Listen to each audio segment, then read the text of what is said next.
اب وہ بانڈز میں بھی یہ بہت بڑا، یعنی کہ وہ جو لوگ جو ٹریڈنگ کر رہے ہیں وہ تو بتا رہے ہیں کہ حالات اچھے نہیں ہیں. اب اس کی کہ وہ آئندہ آنے والے دنوں میں کیا ہوگا. اس کے بعد پاکستان میں روپے کی قیمت جو ہے وہ کم ہوتی جا رہی ہے، اور ایکسچینج ریٹ دیکھ لیں اور باقی بزنس پاکستان کے اوپر بہت قرضے ہیں، اور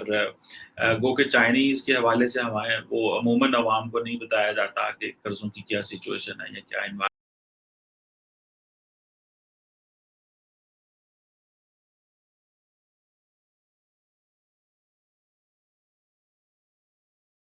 پاکستان میں جو سب سے بڑی بحث چھڑی ہوئی ہے وہ یہ ہے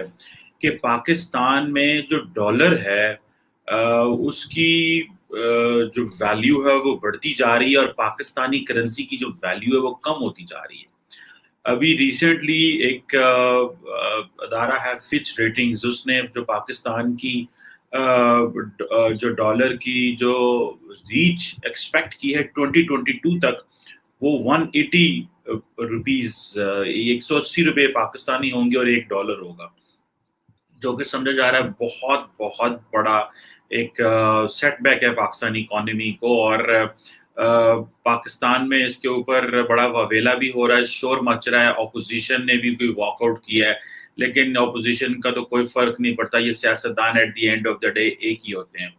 اور کوئی نہ کوئی ان کی آپس میں لے دے ہوتی ہے، because they are all elite and they have nothing to do اس کے کیا امپیکٹ ہو سکتے ہیں. But anyhow moving forward, جو امپورٹنٹ چیز ہے یہ جو اتنی زیادہ ڈیپریسیشن ہو رہی ہے، اور اس کا پاکستان کی، اور یہ فچ جو ہے وہ یہ کہہ رہا ہے کہ یہ پاکستان کی جو کرنسی ہے that is the worst performing in Asia. اب افغانستان کی صورتحال دیکھ کے بھی اگر آپ دیکھیں تو ہم تو عموماً جب سچویشن کو دیکھتے ہیں وہ لا اینڈ آرڈر کے ریفرنس سے دیکھتے ہیں، دیکھیں جی وہاں سے دہشت گرد گروپ آئیں گے، یہ ہوگا وہ ہوگا. لیکن کچھ عرصے سے اگر کسی ملک کو تباہ کرنا ہو یا کسی ملک کے اوپر کوئی نقصان کرنا ہو تو بس اکنامیکلی نقصان اس کا ہو جائے تو یہی بہت ہے، کیونکہ عوام آپس میں لڑنا شروع ہو جائیں گی، حالات اس طرح کے بن جائیں گے کہ لوگ بھول جائیں گے کہ کوئی اور مسائل بھی ہیں. مثال کے طور پر ابھی یہ جو بات کی جا رہی ہے کہ یہ اب انفلیشن ہوگی، اور اب دیکھیں کہ یہ جو ابھی ڈالر کی قیمت بڑھی ہے، ابھی ریسنٹلی ڈالر کی قیمت بڑھی ہے، یہ 160، پہلے یہ 153 پہ تھا، پھر 165 پہ چلا گیا، ابھی یہ 170 کراس کر گیا. تو کہا جا رہا ہے کہ تقریباً 1656 بلین جو ڈالر ہے یہ تو آپ کے بیٹھے بیٹھے ہی آپ کا قرضہ بڑھ گیا، اور 66 بلین کا جو ہے وہ انٹرسٹ ہمارے اوپر مزید بڑھ گیا. مطلب بیٹھے بیٹھے کچھ نہیں آپ کو کرنا پڑا، اور 1656 بلین کا آپ کے اوپر لون بڑھ گیا، اور 66 بلین کا آپ کے اوپر انٹرسٹ بڑھ چکا ہے. یہ تو یہ صرف تھوڑی سی ڈالر کی یہ پیسے کی قیمت، ہمارے روپے کی قیمت کم ہونے کی وجہ سے، اور ڈالر کی قیمت جو ہے وہ بڑھنے کی وجہ سے یہ ہمارا پوزیشن ہے. ابھی کہا جاتا ہے کہ تقریباً 60% جو ہماری امپورٹس ہیں وہ امپورٹڈ ہیں. اب آبویسلی اس میں کاسٹ آف پروڈکشن بھی بڑھے گی، آپ کی جسے کہتے ہیں کاسٹ آف کیپٹل، مینس کہ کوئی بزنس آپ کرنا چاہ رہے ہیں تو آپ کو مزید پیسہ چاہیے ہوگا، اور پھر آپ کے پاس جب الیکٹریسٹی کے بل بڑھیں گے، آپ کی پاس یوٹیلیٹی کے بل بڑھیں گے، اور یہ اس کو بولتے ہیں، آپ دوسرے لفظوں میں بولتے ہیں ڈی انڈسٹریلائزیشن. یہ ڈی انڈسٹریلائزیشن کی طرف ہم جا رہے ہیں. ہم وہ جو جی ڈی پی میں شیئر ہوتا ہے انڈسٹری کا، جیسے فار ایگزامپل ہم کہتے ہیں جی انڈسٹریل ہے، ایگریکلچر ہے، سروسز سیکٹر ہے، تو آبویسلی آپ کا جو ایگریکلچر ہے اس کی تو میں اتفاق سے مجھے کچھ یہ دن گاؤں میں رہنے کا موقع ملا، تو گاؤں کے جس شخص سے بھی پوچھو وہ کہتا کوئی حال نہیں ہے، کیونکہ جو ایگریکلچر ہے وہ تباہ ہوتی جا رہی ہے پاکستان میں. اور ہر جو کسان ہے وہ کیا سوچ رہا ہے کہ میرے جو پراپرٹی ہے، میری جو لینڈ ہے، اس کے ارد گرد کوئی ہاؤسنگ کالونی آ جائے، کیونکہ اگر آپ کے وہاں پہ جیسے ہمارے گجرانوالہ میں ڈی ایچ اے آ گیا ہے یا اور چھوٹی چھوٹی کالونیز بن رہی ہیں، تو اس سے پراپرٹی وہاں پہ ریٹ بڑھ گئی ہے. تو وہ گاؤں کا کسان جس کی ایک ایکڑ کی مالیت 10 لاکھ 15 لاکھ 20 لاکھ 30 لاکھ ہوتی تھی، وہ اب کروڑوں میں چلی گئی ہے. لیکن پوائنٹ یہ ہے کہ ریئل اسٹیٹ میں تو آپ کی قیمت بڑھ رہی ہے، لیکن انڈسٹری تو کوئی نہیں ہے. وہ پیسہ لے کے لوگ کدھر جائیں گے؟ انڈسٹری تو لگا نہیں سکتے، کاروبار تو اس سے کوئی کر نہیں سکتے. سو یہ جو چیزیں ہیں یہ بڑی پریشان کن ہے کہ پاکستان میں یہ میں اس پہ بھی آ رہا ہوں، میں آپ کو بتاؤں گا کہ یہ کیونکہ یہ بہت سے ایسے فیکٹرز ہیں جو مجھے سمجھ آ رہے ہیں. اور آپ کو میں ایک اور بات بتاؤں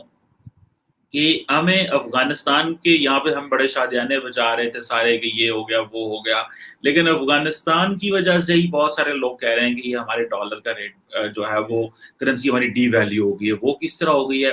کہا جا رہا ہے کہ اس وقت جو ڈالر کی قیمت پشاور میں ہے وہ زیادہ ہے، کچھ 40 پیسے 60 پیسے کے ساتھ 60 پیسہ 40 پیسہ وہ زیادہ ہے، بیکاز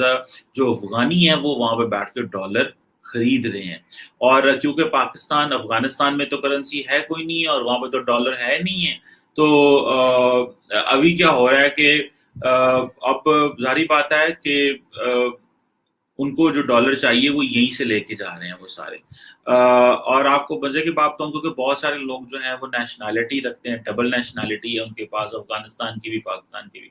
تو جو کرنسی ٹریڈرز ہیں وہ کہہ رہے ہیں کہ جو اوپن مارکیٹ ہے اس میں جو ڈالر بائنگ ہے جو پشاور سے جو میں ہے وہ زیادہ ہو رہی ہے. اور کہا جا رہا ہے کہ جو ڈالر بائنگ اوپن مارکیٹ سے ہے وہ انکریز ہو گئی ہے، اور کیونکہ افغانستان میں ڈالر کی شارٹیج ہو گئی ہے. اور افغانی جو ہے وہ پاکستان سے ڈالر خرید رہے ہیں، اور کہا جا رہا ہے کیونکہ پاکستانی مارکیٹ جو ہے یہاں سے $10,000 لے کے جانے کی اجازت ہے ہر ایک شخص کو، تو لوگ اس طرح وہ پیسے لے کے جا رہے ہیں. جب وہ اور اسی لیے کہا جا رہا ہے کہ پشاور میں ڈالر جو ہے وہ 50 پیسے 60 پیسے زیادہ ہے ایز کمپیئر ٹو کراچی، کیونکہ وہ بہت سارے جو افغانی ہیں وہ پشاور میں بیٹھے ہوئے ہیں. اور جو ڈوئل نیشنلز ہیں جن کے پاس ڈبل نیشنلز ہے وہ ایل سیز کھلوا رہے ہیں. ایل سیز ہوتا ہے لیٹر آف کریڈٹ، جو کہ آبویسلی گڈز امپورٹ کرنے کے لیے ایکسپورٹ کرنے کے لیے، اور پھر اس سے وہ ڈالر خرید رہے ہیں اور وہ پیمنٹس کر رہے ہیں. سو اور اگر دیکھا جائے کہ جو افغانی ہیں ان کی جو امپورٹ ہے وہ بھی اور ایکسپورٹ کا ڈائریکٹلی ہمارے اوپر اثر پڑے گا. آپ کو یاد ہوگا کہ امریکہ نے افغانستان کے $10 بلین جو تھے وہ روک لیے تھے، سیز کر لیے تھے، بیکاز سچویشن اس طرح کی ہو چکی تھی. سو اب وہ بانڈس میں بھی یہ بہت بڑا، یعنی کہ وہ جو لوگ جو ٹریڈنگ کر رہے ہیں وہ تو بتا رہے ہیں کہ حالات اچھے نہیں ہیں. اب اس کی یہ تو ٹیکنیکل سائٹس بھی اگر دیکھنے کو ہمیں ملتی ہے اور پتہ چلتا ہے کہ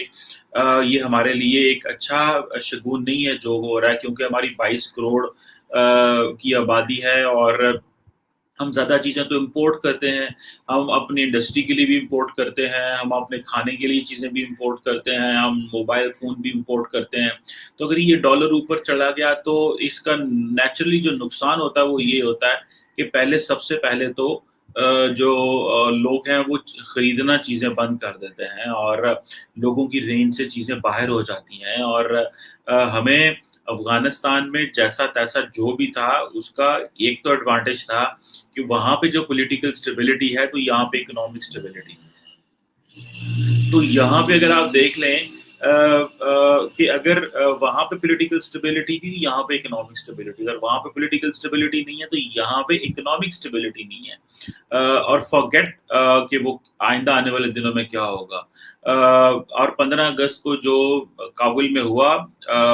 اس کے بعد پاکستان میں روپے کی قیمت جو ہے وہ کم ہوتی جا رہی ہے، اور ایکسچینج ریٹ دیکھ لیں اور باقی بزنسز دیکھ لیں. کچھ لوگوں کا کہنا یہ ہے جناب کہ یہ جو عمران خان صاحب نے ایبسلیوٹلی نو کی بات کی تھی، یہ وہ بیسیکلی وہ قیمت چکا رہے ہیں. اور کچھ لوگوں کا یہ بھی کہنا ہے کہ جو فارمر پریزیڈنٹ تھے ٹرمپ صاحب، ان کے جو فارن سیکرٹری آف اسٹیٹ تھے مائک پومپیو، انہوں نے کہا تھا کہ ہم پاکستان کو IMF سے پیسے لے کے چائنا کو پیسے دینے نہیں دیں گے. ظاہری ڈیولپمنٹ ہے، لیکن یہ کہا تو جاتا ہے کہ قرضے کافی زیادہ ہیں، اور وہ قرضے آبویسلی بڑھ رہے ہیں. جس طرح میں نے بھی تھوڑی دیر پہلے بتایا کہ 1600 ارب کے قرضے تو ویسے ہی ہمارے اوپر بڑھ گئے.